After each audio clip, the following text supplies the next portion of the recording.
Bonjour, je m'appelle Chloé et aujourd'hui je vais résumer la leçon numéro 3 du feuillet de la semaine des prières des jeunes. Et le titre d'aujourd'hui c'est Christ, le centre de notre vie. Et on introduit un personnage historique qui s'appelle Martin Luther. On le connaît tous, c'est un réformateur des années 1500. Et lui, qu'est-ce qu'il a fait? C'est qu'il a critiqué l'Église.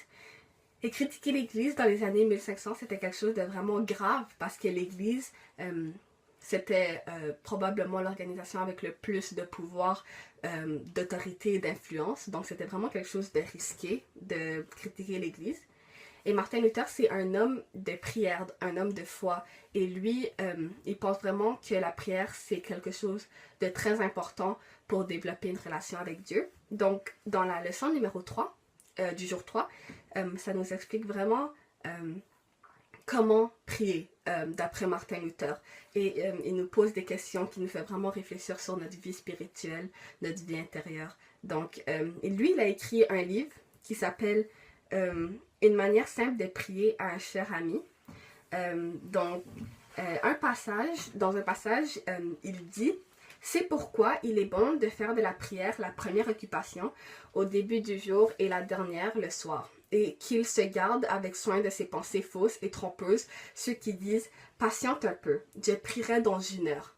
J'ai d'abord à faire ceci ou cela. » Car en pensant ainsi, on abandonne la prière pour les occupations qui dès lors nous tiennent et nous enserrent à tel point que c'en est fait de la prière pour tout le jour. Donc, nous les jeunes, on a tendance à vraiment négliger la prière et de la reporter à plus tard parce qu'on est occupé avec soit que ce soit nos devoirs ou qu'on veut faire autre chose comme regarder la télé, etc. Mais c'est pas comme ça que ça devrait. On devrait prier dès le matin, donc dès qu'on se lève, parce qu'on devrait déjà remercier Dieu pour le fait qu'on soit vivant et qu'on puisse respirer, parce que c'est pas le cas pour tout le monde. Donc, on devrait déjà le prier le matin pour cette raison et le soir parce qu'il nous a protégés durant toute la journée. Donc, il y a toujours une raison pour remercier Dieu et pour prier. Et Martin Luther, il pose 4 questions qu'on devrait se demander après d'avoir prié. Et Martin Luther, lui, il encourage la lecture de la Bible plutôt que des prières où qu'on laisse libre cours à nos pensées, parce que quand il y a des prières, les prières où qu'on laisse libre cours à nos pensées, la plupart du temps, ça devient des listes d'épicerie.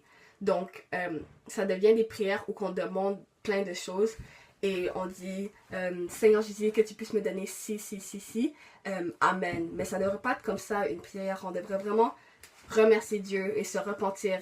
Et les requêtes, ça devrait venir à la fin. Donc, Martin Luther, il encourage la lecture de la parole comme le Notre Père, qui est une prière qui est vraiment efficace juste pour remercier Dieu. C'est pas une prière où on demande quoi que ce soit, c'est une prière de louange où qu'on donne gloire à Dieu. Et c'est pour ça qu'il encourage de méditer cette prière ou les 10 commandements ou n'importe quel verset qui donne gloire à Dieu, et ça devrait nous éloigner des prières où qu'on demande juste des choses à Dieu. Donc, les 4 questions qu'il conseille qu'on se demande après la lecture de la parole de Dieu, c'est la première question: que m'enseigne cette parole sur Dieu? Martin Luther s'interroge sur l'enseignement, sur le message principal pour notre foi, sur le caractère et la volonté de Dieu. Que m'enseigne Dieu en ce moment? Donc, après avoir lu un certain verset, on devrait se poser qu'est-ce que ce verset m'a enseigné, parce que on a tendance, les jeunes, à lire la Bible comme obligation et après, à peu près 1 heure après, on ne s'en rappelle même plus de ce qu'on a appris. Donc, on devrait vraiment se poser cette question. Deuxièmement, la deuxième question, c'est de quoi puis-je remercier? Donc, il y a toujours quelque chose qu'on pourrait remercier Dieu. Il y a plein de choses qu'on prend pour acquis, comme le fait qu'on a un toit, de la nourriture, qu'on est en train de respirer. Juste le fait qu'on soit en santé, on devrait déjà remercier Dieu pour ça. Ça, c'est la deuxième question. La troisième question: de quoi dois-je demander pardon? Donc, on devrait penser à qu'est-ce qu'on a fait de mal durant la journée, les mauvaises pensées, les mauvaises paroles. On devrait se repentir et demander pardon. Quatrième question, que puis-je demander? Donc, on peut voir que la dernière question, c'est que puis-je demander. Donc, les requêtes, ça devrait venir vraiment en dernier parce que c'est quelque chose...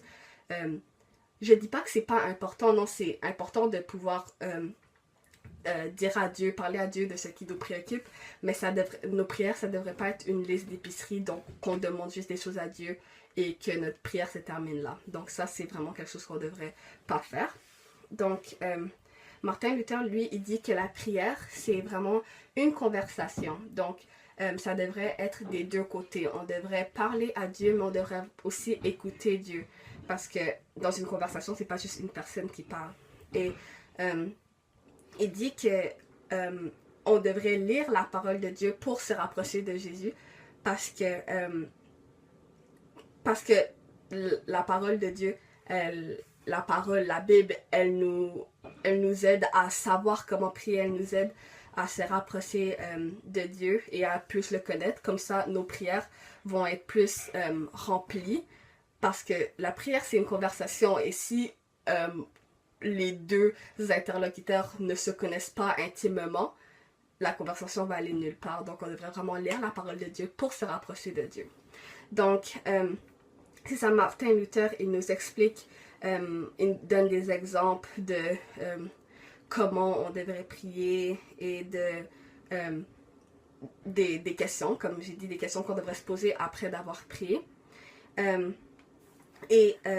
Donc, en conclusion, le temps de prière, les jeunes, on remet le temps de prière à plus tard et c'est quelque chose qu'on ne devrait pas faire. Donc, on vit des moments difficiles et on devrait remettre toutes nos préoccupations et toutes nos pensées à Dieu parce que ça devrait être notre confidence, ça devrait être notre ami et on devrait vouloir lui parler.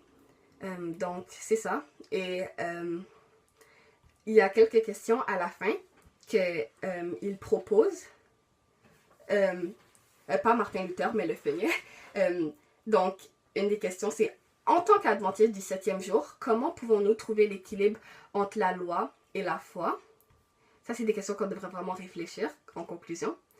Deuxième question, discutez des différentes façons dont vous pouvez encourager une réforme dans votre église ou dans votre entourage.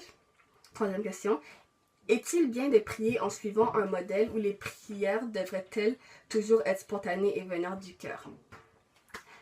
Et quatrième question, la prière doit nous changer et transformer notre comportement ou a-t-elle pour but de transformer le monde qui nous entoure? Que signifie pour vous le texte 2 Chroniques 7, versets 14 à 15? Donc, je vous conseille de lire ce passage et de vous poser les 4 questions que je vous ai dit qu'on devrait se demander après la lecture d'un passage ou après la prière, une prière. Donc, ça parlait de ça, la leçon du jour 3. J'espère que vous avez appris quelque chose et à la prochaine. Merci.